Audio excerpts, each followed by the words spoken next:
사랑하는 나의 아버지, 이름 높여드립니다. 주의 나라 찬양 속에 임하시니 능력에 주께 찬송하네. 전능하신 하나님 찬양, 언제나 동일하신 주. 전능하신 하나님 찬양, 영원히 다스리네.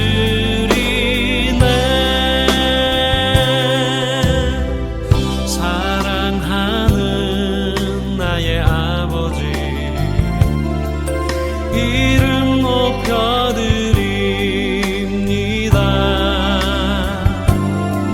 주의 나라 찬양 속에 임하시니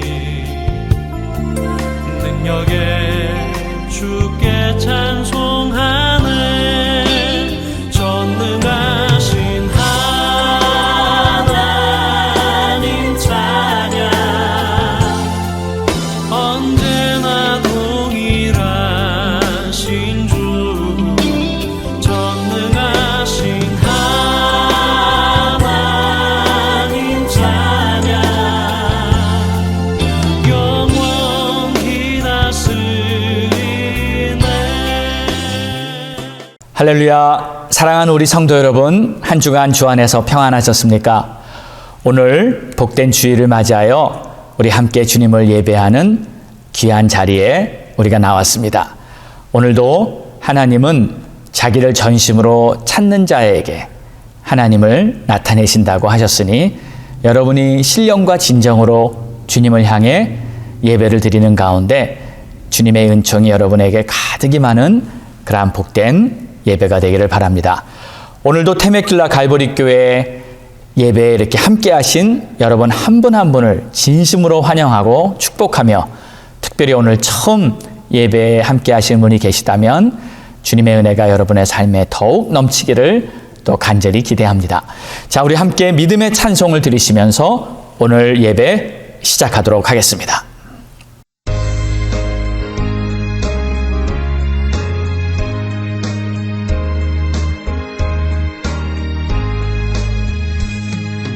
구주의 십자가 보혈로 죄 씻음 받기를 원하네. 내 죄를 씻으신 주 이름 찬송합시다.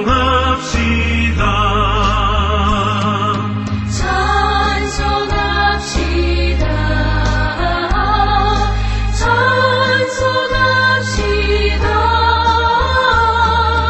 내 죄를 씻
이 시간 다 같이 예배를 위해 합심해서 기도하겠습니다. 할렐루야. 좋으신 우리 아버지 하나님 감사합니다. 오늘도 하나님의 보좌 앞에 나왔습니다. 오늘도 천국 보좌를 바라보며 이 시간 우리가 예배를 드립니다. 하나님이시여, 각자 집에서 예배 처소에서 방송으로 예배를 드리지만 하나님께서는 하나님을 찾는 자에게는 이 산에서도 말고 예루살렘에서도 말고 하나님은 신령과 진정으로 예배하는 자와 예배를 받으신다 하셨사오니 오늘도 우리가 어떠한 모양으로 예배를 드리던 하나님 앞에 마음과 뜻과 정성과 믿음으로 예배드리는 그러한 복된 시간으로 우리를 이끌어 주시옵소서. 예배 가운데 하늘문을 열어주시고 하나님이 베풀어 주시는 놀라운 성령의 담배를 부어주시기를 간절히 소망합니다. 갈급하고 지치고 힘들고 고난 영혼들을 위해 하나님께서 말할 수 없는 위로와 은총으로 베풀어 주시옵소서. 오 주님 감사합니다. 찬양합니다. 예수께서 대답하여 이르시되 진실로 진실로 내게 이르노니 사람이 거듭나지 아니하면 하나님 나라를 볼 수 없느니라. 니고데모가 이르되 사람이 늙으면 어떻게 날 수 있사옵나이까? 두 번째 모태에 들어갔다가 날 수 있사옵나이까? 예수께서 대답하시되 진실로 진실로 내게 이르노니 사람이 물과 성령으로 나지 아니하면 하나님의 나라에 들어갈 수 없느니라. 육으로 난 것은 육이요 영으로 난 것은 영이니 내가 네게 거듭나야 하겠다는 말을 놀랍게 여기지 말라. 아멘. 지금도 살아 역사하시는 좋으신 우리 하나님 아버지, 지난 1년간 코로나 바이러스 세계적인 팬데믹 사태로 말미암아 성전에서 예배를 드리지도 못하고 또 사회생활도 정상적으로 하지 못하며 여러 가지 불편함 속에서 불안함과 또 앞을 예측할 수 없는 그러한 어려움 속에서 우리가 1년을 지내다가 이제는 다시 모든 것이 회복되어지고 또 다음 달에 맞이할 이 교회 창립 18주년을 우리가 고대하면서 이렇게 오늘도 주일 하나님을 바라보며 예배를 드리나이다. 하나님이시여, 어떠한 형편에 처할지라도 자족하고 어떠한 어려움 속에서도 소망을 잃지 않는 그러한 우리 모두가 되게 붙들어 주시옵소서. 오직 하나님은 살아계시고 오직 하나님은 어제나 오늘이나 변함없이 동일하시고 특별히 우리를 향한 하나님의 무한하신 자비와 긍휼의 마음은 전혀 변하지 않고 오늘도 정말 끝없는 사랑으로 우리를 품어주시는 줄로 믿습니다. 하나님이시여, 오늘도 하나님을 바라며 예배하는 하나님의 권속들 한 사람 한 사람 심령 위에 하늘문을 활짝 열어주시고 놀라운 은혜의 빛을 비춰 주시옵소서. 성령의 담비를 내려 주시옵소서. 하늘의 평안을 부어 주시옵소서. 다시 한번 주님과 함께 일어나 독수리가 날개치며 올라가듯이 힘차게 올라갈 수 있는 그러한 믿음의 전성기를 다시 맞이할 수 있도록 주님 우리를 도와주시옵소서. 오늘도 예배의 시종을 오직 성령님께만 온전히 의탁하며 이 모든 말씀 예수님의 이름으로 기도드렸사옵나이다. 아멘. 우리 믿음으로 사도신경 고백하겠습니다. 전능하사 천지를 만드신 하나님 아버지를 내가 믿사오며 그 외아들 우리 주 예수 그리스도를 믿사오니 이는 성령으로 잉태하사 동정녀 마리아에게 나시고 본디오 빌라도에게 고난을 받으사 십자가에 못 박혀 죽으시고 장사한 지 사흘 만에 죽은 자 가운데서 다시 살아나시며 하늘에 오르사 전능하신 하나님 우편에 앉아 계시다가 저리로서 산자와 죽은 자를 심판하러 오시리라. 성령을 믿사오며 거룩한 공회와 성도가 서로 교통하는 것과 죄를 사하여 주시는 것과 몸이 다시 사는 것과 영원히 사는 것을 믿사옵나이다. 아멘. 갈보리 교회 소식입니다. 갈보리 교회 창립 18주년 감사 예배 3월 14일 주일 오전 11시에는 갈보리교회 창립 18주년 감사 예배를 교회에서 드립니다. 지난 18해 동안 갈보리 교회를 인도해 주시고 지켜주신 하나님께 진심으로 감사드리며 하나님의 뜻을 따라 새로운 믿음의 도약을 할 수 있는 갈보리 교회가 될 수 있도록 기도해 주시고 섬겨 주시기를 바랍니다. 성전 예배 재개 3월 14일 주일 창립기념 감사 예배를 기점으로 그동안 중단되었던 성전 예배를 다시 재개합니다. 성전 예배를 위해 필요한 방역과 위생 지침을 준수하며 예배를 드리게 되오니 다시 시작되는 성전 예배를 위해 감사의 마음으로 적극 참여해 주시기 바랍니다. 성전 예배 참석이 어려우신 성도님들을 위해 방송 예배는 계속 병행될 것입니다. 성전 예배 준비 모임 3월 6일 토요일 오전 9시 30분에 성전 예배를 위한 미디어팀과 찬양팀 모임이 있습니다. 성전 예배가 잘 준비되도록 기도해 주시기 바랍니다. 온라인 성경 퀴즈 대회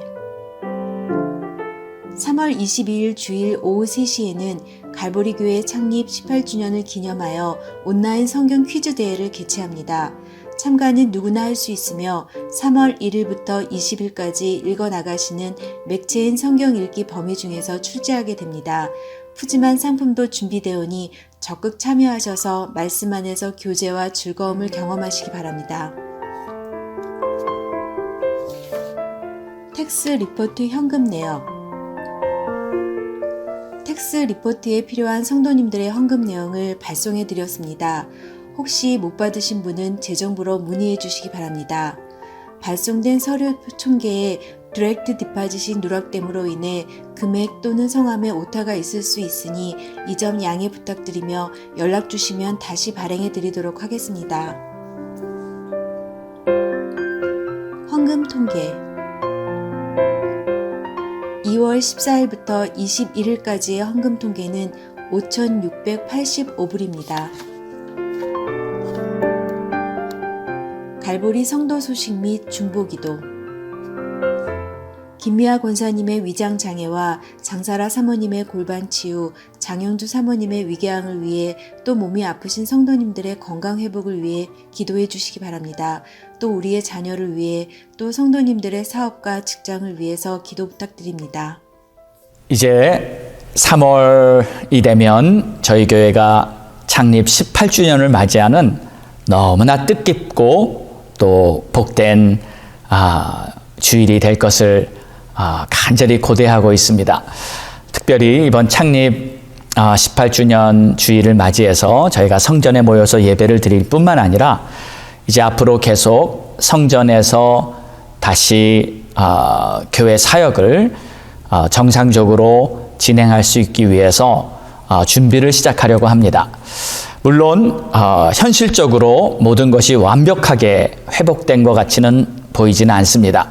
하지만 우리가 믿음을 가지고 준비를 하면서 또 하나님께서 역사해 주시는 그러한 새날을 바라본다는 것은 참 중요한 것이라고 생각합니다. 이제 앞으로 또 하나님께서 교회 모임을 다시 시작하게 허락해 주셨을 때 물론 예전처럼 모든 것이 똑같이 돌아가기는 어려울 거예요. 여전히 우리는 코로나 바이러스를 위해서 필요한 예방 대책 또는 교회적인 실무 준비들을 철저히 할 것입니다. 그러나 일단 중요한 것은 우리가 다시 주님을 바라보고 교회라는 공동체 안에서 우리가 모임을 시작한다는 것을 여러분 꼭 기억하시고 그리고 여러분이 최선을 다해서 일단 마음으로 그리고 또 여러분의 현실에 맞게 동참하시면서 이 모든 것들이 회복되어질 수 있도록 기도해 주시기 바랍니다. 자, 그리고 이제 다음 주 토요일에 돌아오는 토요일에 우리가 이제 성전 예배 준비 모임을 갖게 됩니다. 우리가 지난 주일 재직 모임을 가졌습니다. 재직 모임을 통해서 그래도 교회에서 직분을 받으신 우리 모든 장로님들, 권사님들, 집사님들 재직으로 임명이 되었던 모든 분들이 우리가 함께 모여서 다시 새롭게 시작할 하나의 중요한 변화의 시기, 전환점이죠. 어떻게 우리가 교회를 또 이루어 나가야 할지 하나님 앞에 우리가 헌신하고 기도하며 함께 예배하는 시간을 가졌습니다. 그런데 이제 또 현실적으로 우리가 풀어나가야 할 그런 문제들이 있잖아요. 그래서 이제 새로 준비위원회를 우리가 구성해서 또 그 준비위원회는 하나님 앞에 자원해서 내가 열심히 섬겨보겠다고 하는 그러한 분들을 중심으로 우리가 헌신하고 모여야 하기 때문에 그렇게 진행해 나갈 것입니다. 그래서 일단은 재직분들 중에서 이 하나님 앞에 헌신하고 섬기면서 교회를 다시 세워 나가야겠다 하는 감동이 되신 분은 재직이면 누구나 참여하실 수 있습니다. 그래서 이번 돌아오는 토요일 날 오늘 광고에는 성전 예배 준비 모임이라고 나왔는데 일단 대상은 미디어 팀과 찬양 팀은 다 모이셔야 하고요. 그리고 또 우리가 새 부대 새로 시작하는 새 부대 준비위원으로 내가 섬기기를 원한다 하시는 분은 참여하실 수 있습니다. 제가 강요해서 장로님이니까 권사님이니까 또 목자님이시니까 무조건 다 하셔야 합니다. 이런 식으로 강요는 하지 않겠습니다. 여러분 마음에 자원하는 마음과 또 내가 하나님의 영광을 위해서 섬기겠다는 그러한 마음을 가지신 분들은 참여해 주시고 우리가 열심히 섬기는 가운데 하나님이 예비하시는 그러한 새 역사가 일어나게 될 줄 믿습니다. 자, 오늘 우리에게 주시는 하나님의 말씀은 마태복음 3장 16절과 17절로 하나님의 영광이 임하는 날을 맞이하라. 예수께서 세례를 받으시고 곧 물에서 올라오실새 하늘이 열리고 하나님의 성령이 비둘기같이 내려 자기 위에 임하심을 보시더니 하늘로부터 소리가 있어 말씀하시되 이는 내 사랑하는 아들이요 내 기뻐하는 자라 하시니라. 할렐루야. 우리 사랑하는 성도님들, 여러분의 삶에 하나님의 영광이 임하는 그러한 날을 맞이하기 원하시죠? 이제 앞으로 우리의 간절한 소망과 믿음과 기대에 따라서 하나님이 계획하시는 놀라운 역사가 일어나게 될 줄로 믿습니다. 우리가 오늘 이렇게 하나님의 말씀을 다시 대하는 이 중요한 시간에 먼저 우리의 마음속에 주님의 영광을 사모하고 고대하는 그러한 간절함이 충만하게 임했으면 좋겠습니다. 자, 오늘 말씀은 우리 모두가 좀 신중하게 생각해 봐야 할 아주 중요한 진리가 담겨 있습니다. 우리는 지금 팬데믹이라는 아주 심각한 사태를 경험했고 또 모든 것이 아주 중요한 변화의 시기에 있다는 것을 다 인정하고 있습니다. 그러나 지난 1년 동안 이 팬데믹이라는 심각한 사태를 지냈다 할지라도 그것보다 더 중요한 것은 이제 앞으로 어떻게 변화될 것이고 이제 앞으로 우리의 미래가 어떻게 될 것인가 이것을 깨닫고 또 분별한다는 것이 더 중요하다고 생각합니다. 각계 전문가들이 보는 전망이 있죠. 의사나 또 의학계 전문가들은 앞으로 코로나 이후에 어떤 상황이 될 것인가 많이들 얘기하고 있습니다. 또 경제 전문가들도 또 정치나 외교를 하는 그런 분들도 이제 앞으로 어떠한 전망이 있을 것이다 하고 말하는 이야기를 많이 들었습니다. 그러나 우리는 하나님을 믿는 하나님의 백성으로서 우리가 생각해 봐야 할 중요한 관점은 바로 앞으로 교회 혹은 이 영적인 상황들이 어떻게 변화할 것인가. 여러분은 앞으로 교회가 어떻게 변화될 것이라고 생각이 됩니까? 또 각자 크리스찬들, 개개인 성도들의 영적인 모습들이 어떻게 변화될 거라고 여러분 생각하고 계십니까? 물론 제가 지금 어떤 비관적인 생각을 하자는 그런 뜻에서 말을 하는 것은 아닙니다. 단지 중요한 것은 현실을 직시할 수 있어야 되고 또 현실 속에서 하나님의 뜻이 무엇인지를 깨달아야 한다는 것이죠.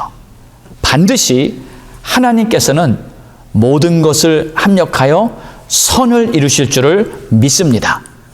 그러나 우리 예수님께서 현실을 통해 보여주시고 계신 어떠한 하나님의 뜻이 있을 때 우리는 그것을 무시하거나 혹은 둔하게 깨닫지 못하는 그러한 상황이 돼서는 절대 안 된다는 것입니다. 예수님께서는 마태복음 16장 2절에 이런 말씀을 하셨어요. 아침에 하늘이 붉으면 그날 날씨가 좋지 않을 것이라는 것은 분별하면서 이 시대에 나타난 하나님의 표적은 분별하지 못하는 그러한 세대가 아니냐. 그러면서 그들을 떠나셨습니다. 여러분, 이것은 참 중요한 말씀이 아닌가요? 시대의 표적을 보면서 하나님의 뜻을 분별할 줄 아는 그러한 우리가 되기를 원합니다. 우리는 이 시대에 교회가 당한 문제를 직면하고 또 신중하게 주의 말씀에 따라서 앞날을 계획해 나가야 합니다. 그리고 그러기 위해서 저는 지난 2월 한 달 동안 이 회복이라는 중요한 주제를 가지고 하나님의 말씀을 여러분들과 함께 나눴습니다.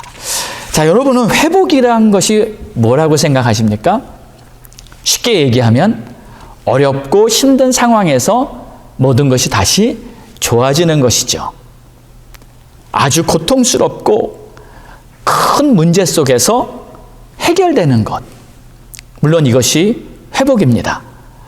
그런데 하나님께서 말씀하시는 이 영적인 의미로서의 회복에는 한 가지 더 중요한 것이 추가됩니다. 그것은 바로 하나님의 영광이 다시 나타나는 것. 여러분, 이것이 참된 회복이죠. 그래서 회복은 하나님의 영광을 다시 볼 수 있는 그러한 놀라운 새날이 열리는 것입니다. 여러분, 하나님의 영광을 보기를 사모하십니까? 하나님의 영광이 여러분의 삶에 나타나고 하나님의 영광이 정말 우리가 주를 찬양하고 예배할 때 우리 가운데 풍성하게 임하는 것을 소망하십니까? 그날이 오기를 우리가 함께 고대하면서 주님을 바라보는 그러한 우리 교회가 되기를 주의 이름으로 축원합니다. 아무리 좋고 아무리 문제가 없고 평안하고 또 화려하고 기가 막히게 보여도 만약에 그곳에 하나님의 영광이 없다면 그것은 어두움입니다. 하늘에 구름이 가려 있고요. 계속 비가 오고 오랜 장마가 지속된다고 할 때 구름이 두껍게 껴있으면서 정말 햇빛을 보지 못하는 그러한 상황이 오래 있다가 갑자기 이 모든 것이 다 거치고요. 햇살이 우리를 환하게 비칠 때 여러분, 그날이 얼마나 감격스럽고 기쁜 날이겠습니까? 영적으로도 보면 이스라엘 백성들이 지난 400년간을 하나님의 은혜의 빛을 받지 못하고 400년이라는 긴 시간 동안 영적인 암흑 시기를 보내다가 이제 다시 하나님의 영광이 그들 위에 임하는 그러한 내용이 오늘 본문입니다. 그렇기 때문에 오늘 본문은 역사적으로 하나님의 영광이 다시 나타났다는 아주 역사적인 순간이 바로 우리가 방금 읽은 그러한 본문의 내용인 것이에요.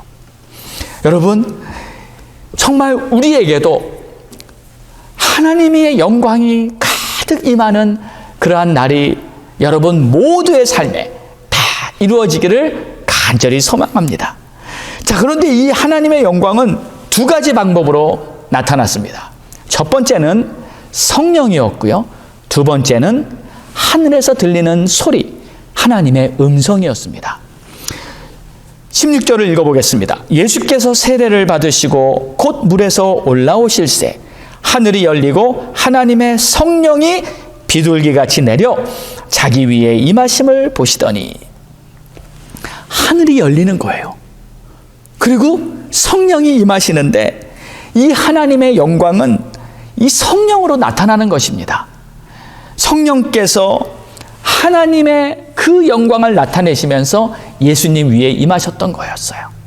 여러분, 오순절 다락방에 모였던 제자들에게도 하늘에서 성령이 임하심으로 말미암아 그들 위에 임하였고, 또 그들이 권능을 받고 하나님이 부어주시는 은혜가 충만했고, 또 그 순간을 기점으로 해서 초대교회가 탄생하는 놀라운 역사적인 순간이 되지 않았습니까? 반드시 하나님의 역사는 성령으로 말미암아 시작이 되는 것이에요. 자, 그리고 또 하늘에서 소리가 들렸어요. 17절을 보겠습니다.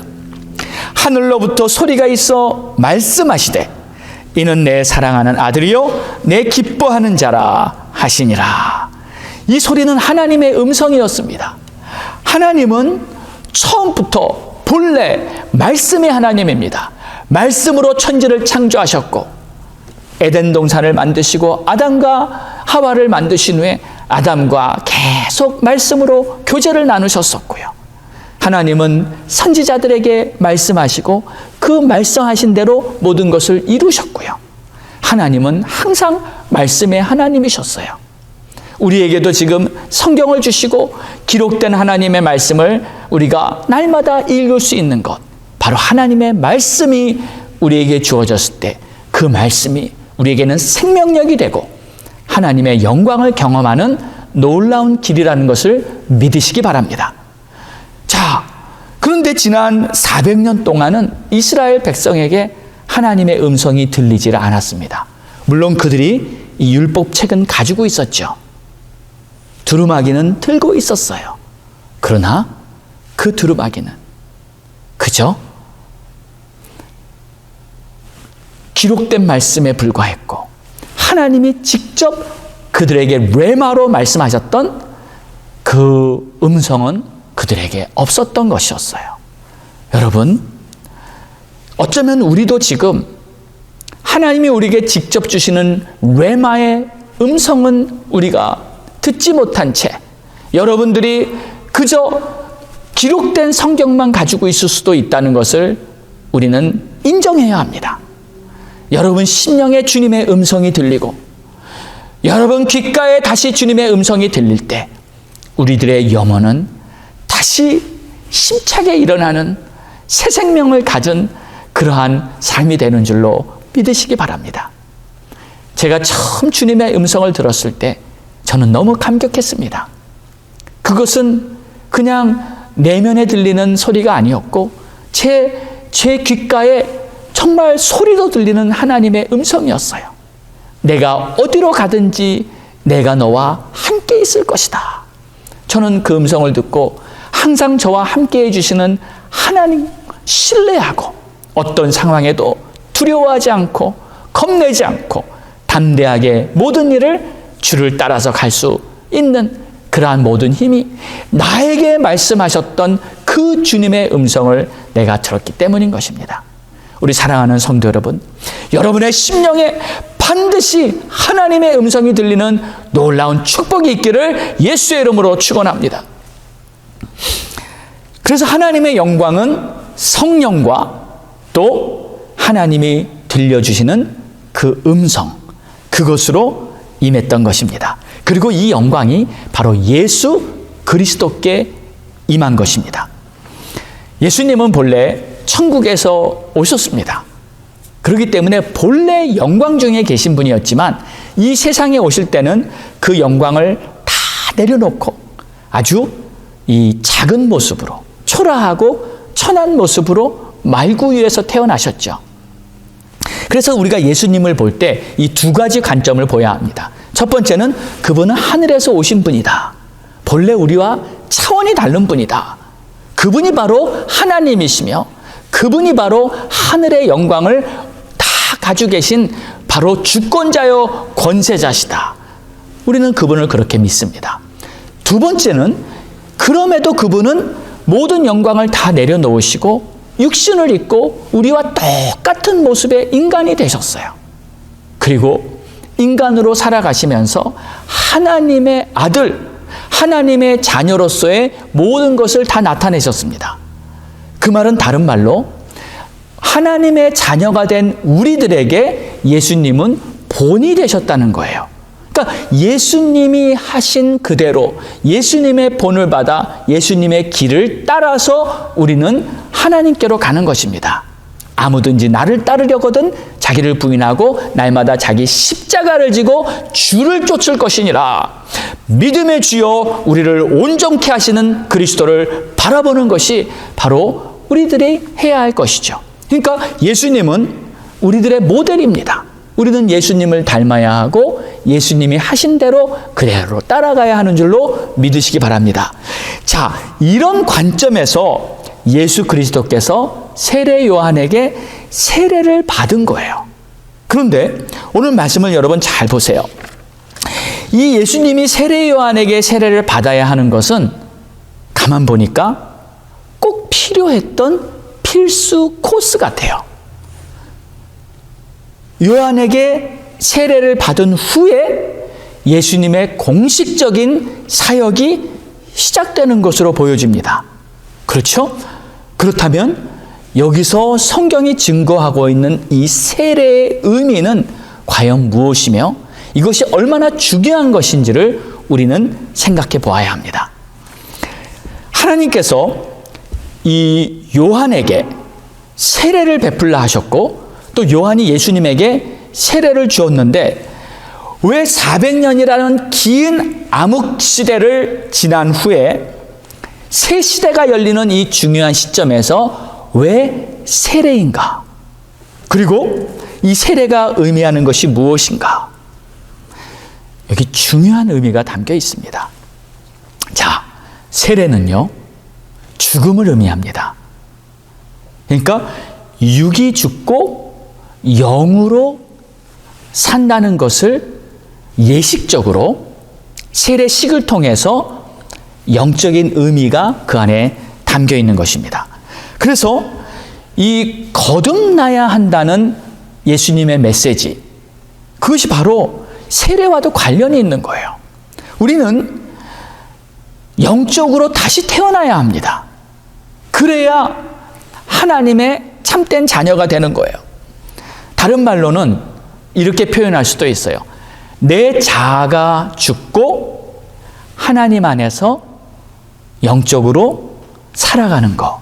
여러분, 이것이 크리스찬의 삶 아닌가요? 크리스찬은요, 옛사람이 죽고 하나님 안에서 새 사람으로 살아가는 거예요. 크리스찬이 됐다 하면서 여전히 옛사람의 모습을 그대로 가지고 있다면 아직 거듭난 것이 아니고요, 아직 참된 하나님의 자녀가 된 것이 아닙니다.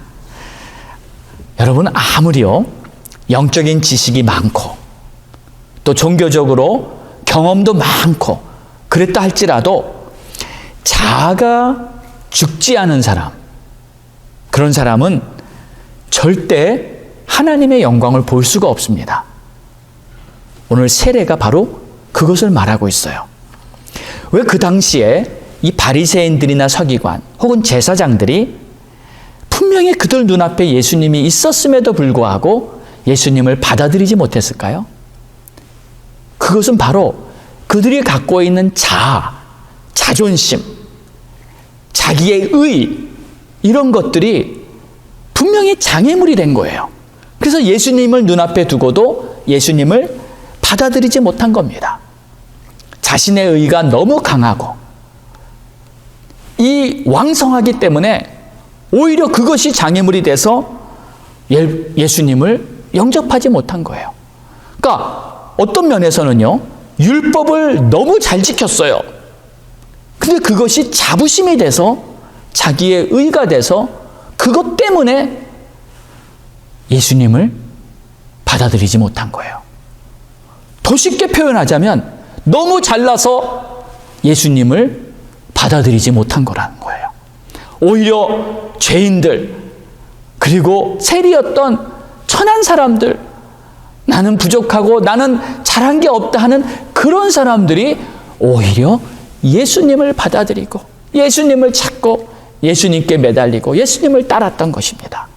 그러니까 자기의 의라는 것, 이것은 사실 육에 속한 것입니다.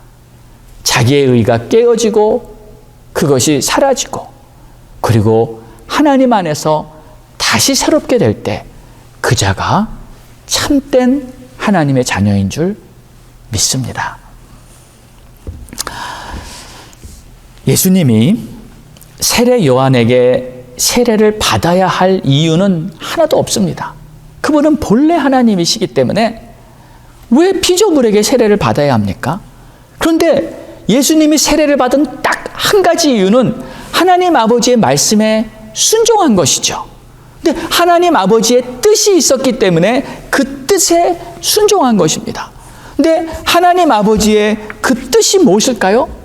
왜 예수 그리스도를 그 수많은 군중들 앞에서 세례 요한에게 다가가 세례 요한에게 머리를 숙이고 세례 요한에게 세례를 받게 하셨을까요?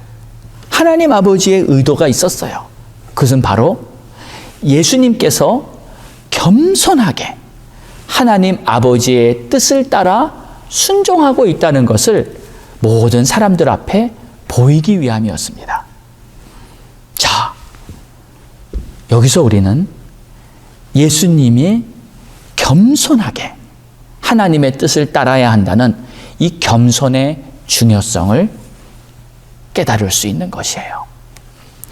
하나님께서는 당신의 영광을 나타나실 때 반드시 겸손함 위에 당신의 영광을 나타내십니다. 그러니까 겸손을 하나님의 영광을 나타내기 위한 필요 조건으로 하나님이 삼으시는 거예요. 여러분의 삶에, 여러분 개개인의 마음에 하나님이 베푸시는 은혜와 영광이 충만하기를 바랍니다. 그런데 그러려면 반드시 여러분은 겸손하셔야 해요. 성 어거스틴은 기독교인의 덕목 중에서 첫째 가는 게 무엇이냐 하고 하루는 제자가 와서 그에게 물었어요. 그때 어거스틴은 그에게 이렇게 대답했어요. 그것은 겸손이다. 그 제자가 두 번째 질문합니다. 그러면 두 번째 덕목은 무엇입니까? 어거스틴은 두 번째도 역시 겸손이다. 아니 그럼 세 번째는 뭐죠? 어거스틴은 세 번째도 역시 겸손이다 하면서 단언을 했다는 거예요. 그만큼 이 겸손이라는 것은 크리스찬 덕목의 가장 중요한 본질적인 것이라는 것을 그는 말했다는 것이에요. 여러분, 구원은요 분명히 회개한 자를 통해서 이루어지게 돼 있죠. 그런데 누가 회개할 수 있을까요? 겸손한 사람만이 회개할 수가 있습니다. 회개가 안 되는 경우에는 분명 내 안에 겸손함이 없고 어쩌면 교만으로 가득 차 있는지도 모릅니다. 겸손은 자기 부인의 본질이에요. 그러니까 자신을 부인할 수 있는 사람, 그 사람이 겸손한 것입니다. 한 번은 선교사 후보생의 면접이 있었습니다. 이 면접관은 선교사를 지망하는 그 후보생에게 이 새벽 3시에 자기 집에 찾아오라고 그때 면접을 하겠다고 면접 시간을 알려줬어요. 그런데 그때가 아주 추운 겨울이었답니다.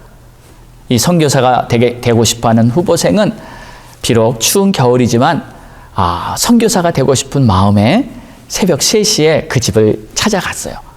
근데 문은 열려 있고 들어가도 아무도 그곳에 없는 거예요. 그래서 기다리고 있는데 이제 아침 8시가 돼서 그 면접관 목사님이 그곳에 나타나신 거예요.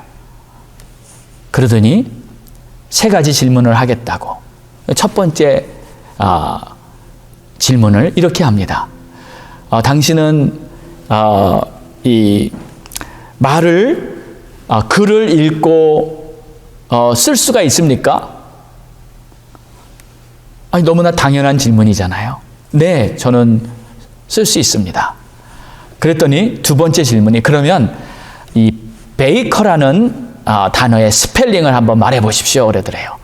베이커는 B-A-K-E-R 라고 이렇게 대답을 했죠. 너무나 쉽고 어떻게 보면 유치하고 우스운 질문이죠. 그런데 세 번째 질문은 이렇게 질문하더랍니다. 그러면 2 곱하기 2는 무엇입니까? 아니, 이 국민학생도 말할 수 있는 그러한 질문을 하는 거예요. 그래서 네, 4입니다 하고 차분하게 대답을 했어요. 그랬더니 이 면접관 목사님이 네, 수고하셨습니다. 내일 어디로 오시면 우리가 위원회에서 당신이 선교사 후보생으로 자격이 있다고 합격했다고 제가 이 어나운스를 하겠습니다 하고 이제 그 다음 날 위원회로 오라고 했어요. 그래서 이 선교사 후보생은 그 위원회에 갔더니 이 면접관 목사님이 이렇게 말씀을 하더라는 겁니다. 저는 이 사람을 선교사로 강력히 추천합니다. 왜냐하면 이분은 추위에도 또 푸대접에도 그리고 어떤 멸시에도 다 참아내는 그러한 겸손함을 가졌습니다. 예, 그 선교사 테스트는 그 지망생이 겸손한지 아닌지, 겸손한 사람인지 교만한 사람인지 그것을 테스트하는 그러한 면접이었던 것이었어요. 때로는 사람들은요, 자신을 인정해주지 않고 자신의 뜻을 받아주지 않았다고 생각이 되면 참지를 못하죠. 그리고 격한 반응을 나타내는 경우를 많이 봅니다. 그런데 겸손한 사람은 그렇지 않습니다. 모든 것을 참을 수 있고요. 그리고 참을 수 있는 그 능력이 바로 겸손함에서 나타나게 되는 거예요. 하나님께서는 예수 그리스도를 세상에 보내실 때 예수 그리스도는 분명 하늘에서 오신 메시아시지만 겸손히 자기 자신을 부인하고 또 요한에게 가서 세례를 받으라 했을 때 요한에게 머리 숙여 세례를 받으셨던 거예요.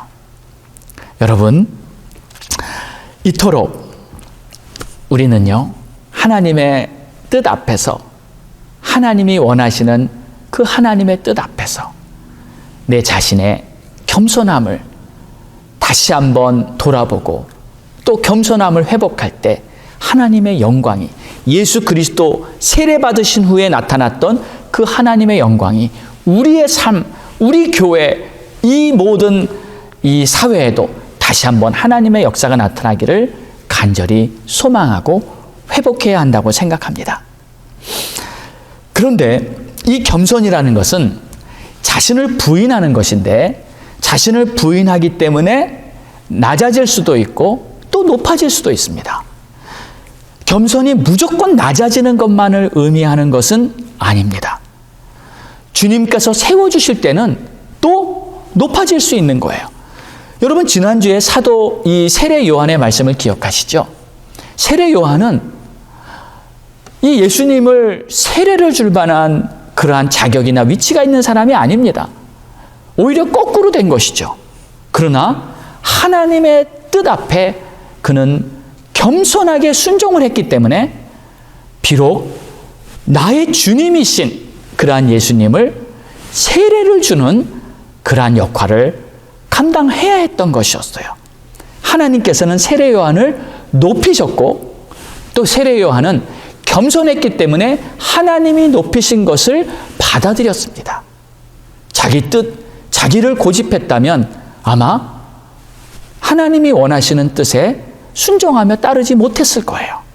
그러니까 겸손은요, 자기를 부인하는 것입니다.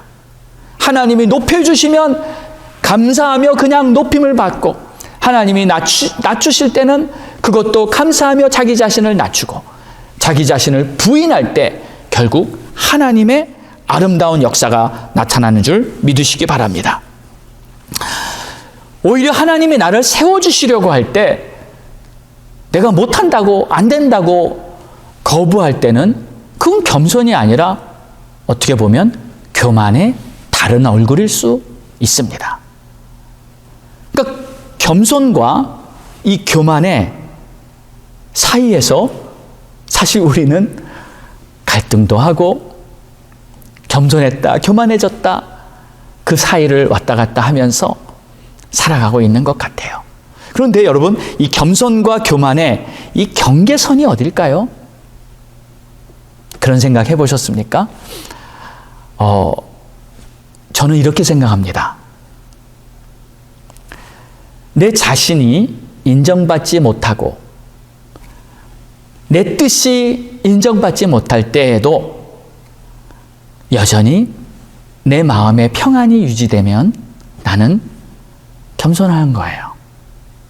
그러나 반대로 내가 인정받지 못하고 내 뜻이 이루어지지 않았을 때 내가 격한 반응이 나오거나 내가 좀 분노가 나거나 할 때는 사실 겸손하지 못하기 때문에 교만에서 나오는 문제일 수 있는 것입니다. 겸손은 자신을 부인하는 거예요. 내 생각, 내 뜻 내려놓고 하나님의 뜻이 이루어지도록 주를 바라보는 자들, 그러한 겸손한 마음을 가진 자들에게 하나님께서 오늘 말씀처럼 하나님의 영광을 부어주시는 그러한 놀라운 하나님의 역사가 일어날 것입니다.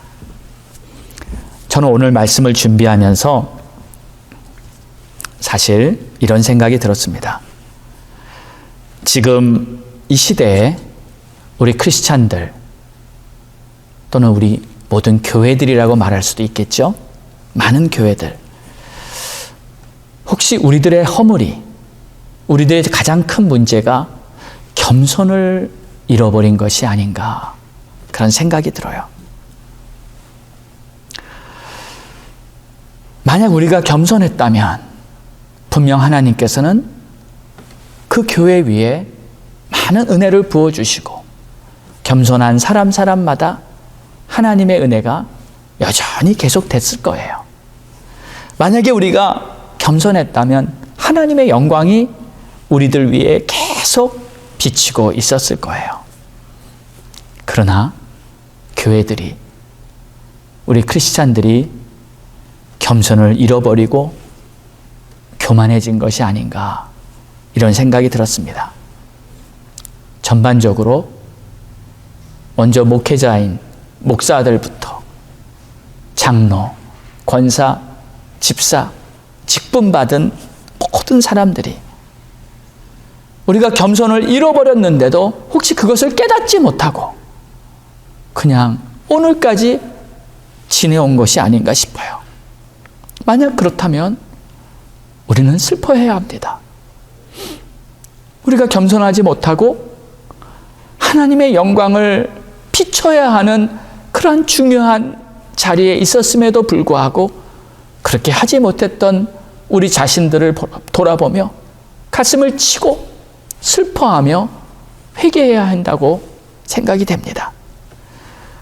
가장 중요한 우리 크리스찬의 덕목 겸손을 잃어버리고 세상의 허영심과 교만에 가득 찬 그러한 모습을 우리는 주님 앞에 회개하고 그것에서 깨어나야 한다고 생각합니다. 솔직히 제 자신을 돌아보니까 제가 겸손하지 못했던 것 같아요. 혹시 여러분 보시기에 목회자로서 제가 겸손하지 못했던 모습을 보신 게 있으면 용서를 구합니다. 먼저 주님께 죄송하고 또 여러분들에게도 정말 미안합니다. 비로소 오늘 말씀을 준비하면서 깨달음을 주신 그런 주님께 감사하고 제가 먼저 겸손한 목회자가 되도록 저를 위해서 기도해 주시기 바랍니다. 우리가 겸손을 잃어버리는 순간 우리는 하나님의 영광을 잃어버리게 됩니다. 그리고 우리가 겸손을 다시 되찾는 순간 하나님의 영광이 다시 우리들 위해 나타날 것입니다.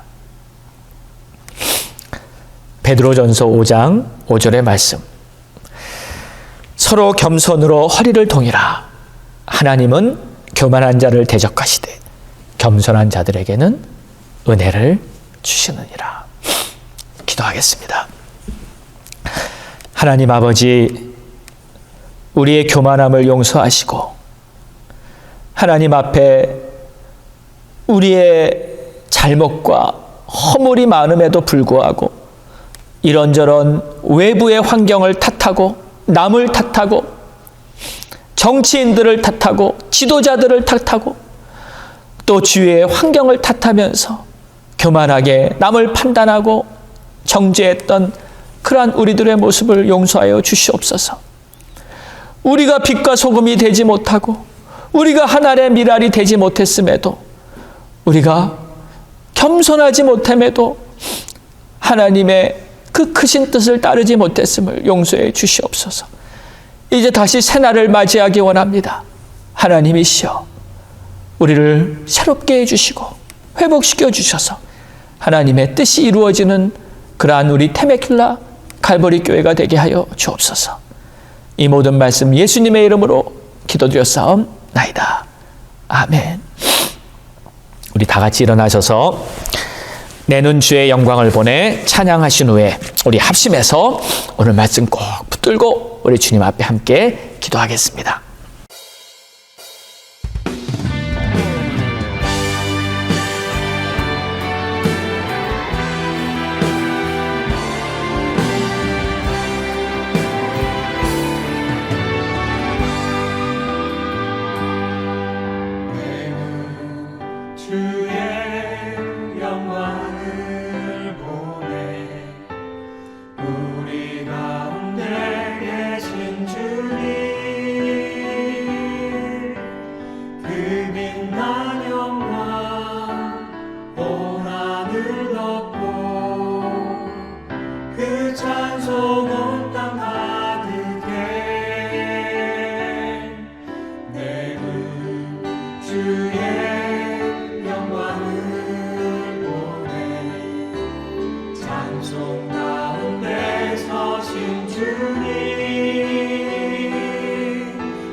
우리 다 함께 기도하겠습니다.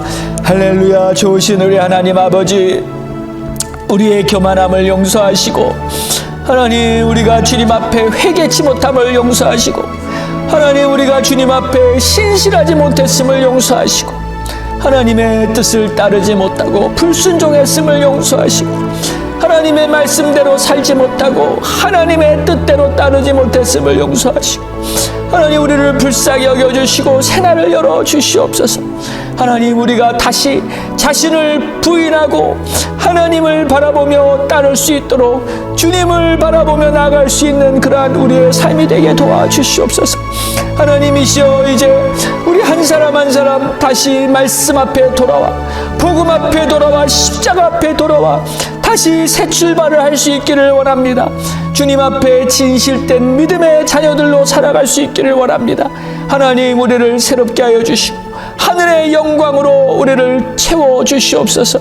오 주님 감사합니다. 찬양합니다. 하나님 아버지 오늘도 이렇게 주님 앞에 예배를 드리며 우리 예수님께서 요한에게 세례를 받으시고 그 그 즉시 하늘에 열리면서 하나님의 음성이 임하고 성령이 임하고 하나님의 영광이 나타났던 놀라운 그 역사적인 날을 우리가 바라보았습니다. 그리고 하나님께서 왜 그런 일을 하셨는지 말씀을 통해 깨달았습니다.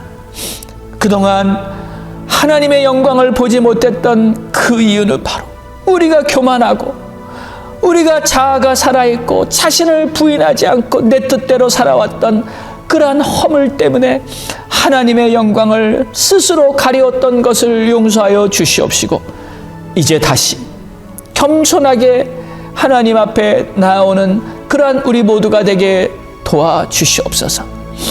여러 가지 어려움 속에 지냈던 우리 성도들의 삶을 우리 주님께서 돌봐주시고 다시 한 사람 한 사람 붙들어 일으켜 주시고 한 사람 한 사람 주님이 위로하시고 만져주시고 채워주셔서 주님의 음성 듣고 살아가게 하시고 성령 충만한 능력으로 살아가게 하여 주시옵소서. 오늘 특별히 주님 앞에 예배를 드리면서 마음과 정성을 담아 주님 앞에 예물을 준비했습니다. 하나님이시여, 우리가 준비한 이 예물이 하나님의 영광을 위해 쓰여지게 하여 주시고 많은 사람들에게 하나님의 사랑과 구원의 그 기쁜 소식을 증거하는 데 쓰여지게 하여 주시옵시고 그리고 바친 손길마다 주님께서 그 가정과 개개인의 삶과 자손 대대로 복을 주시면서 하나님의 큰 영광 가운데 항상 머무를 수 있도록 축복하여 주시옵소서. 특별히 자녀들을 위해 기도합니다. 지금 많은 어려움 중에 우울증에 걸려가고 있는 자녀들이 많다는 소식이 들립니다. 하나님이시여, 학교도 가지 못하고 친구도 만나지 못하는 이 답답한 상황을 잘 이겨낼 수 있도록 붙들어 주시옵시고 우리 성도들의 비즈니스와 직장을 위해 기도합니다. 어려운 경제적 불황 속에서도 하나님 잘 이겨나갈 수 있도록 주님 붙들어 주시고 또 모든 것이 우리 주님의 공급하시는 은혜 속에서 잘 승리할 수 있다는 것을 믿음으로 꼭 붙들고 이 어려운 시기를 잘 이겨나갈 수 있도록 붙들어 주시옵소서. 몸이 아픈 성도들을 치료해 주시고 우리 주님은 치료의 하나님, 우리 예수님은 모든 병자들을 고쳐주셨던 우리 주님, 주님의 보혈로 깨끗함을 받게 하여 주시고 예수 그리스도의 이름의 그 권능으로 모든 질병은 다 떠나가고 하나님 안에서 영과 홍과 육이 강건함을 얻는 복된 새날을 열어 주시옵소서. 지금은 우리 주 예수 그리스도의 크신 은혜와 하나님 아버지의 무한하신 사랑하심과 성령님의 감화 감동 내주 교통 역사하심이 이제 다시 겸손한 마음으로 주님을 섬기고 따르겠다고 작정하고 나아가는 모든 성도들 머리 위에 이제로부터 영원까지 함께 있을지어다. 아멘.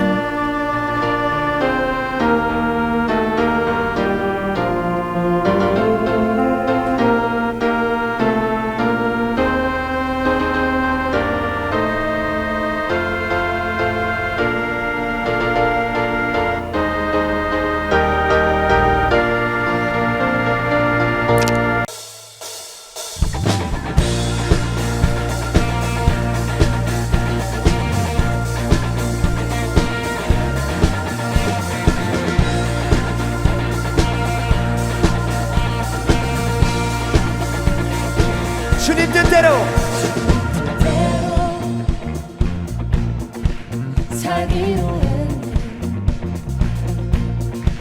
주님 뜻대로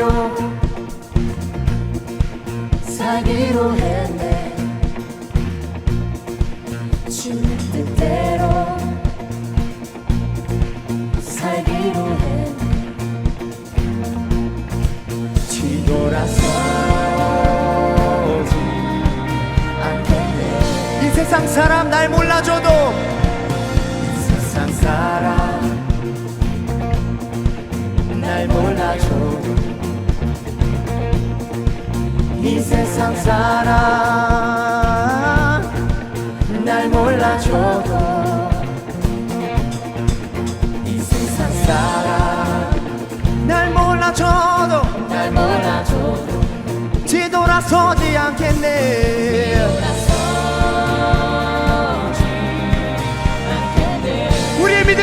믿습니다. 뒤돌아서지 않겠네. 뒤돌아서지 않겠네.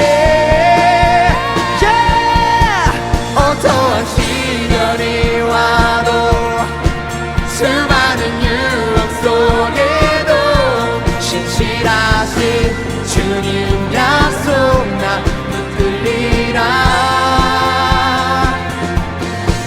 세상이 이해 못하고 우리를 조롱하여도 신실하신 주님 약속 나 붙들리라. 결코 돌아서지 않으리. 할렐루야.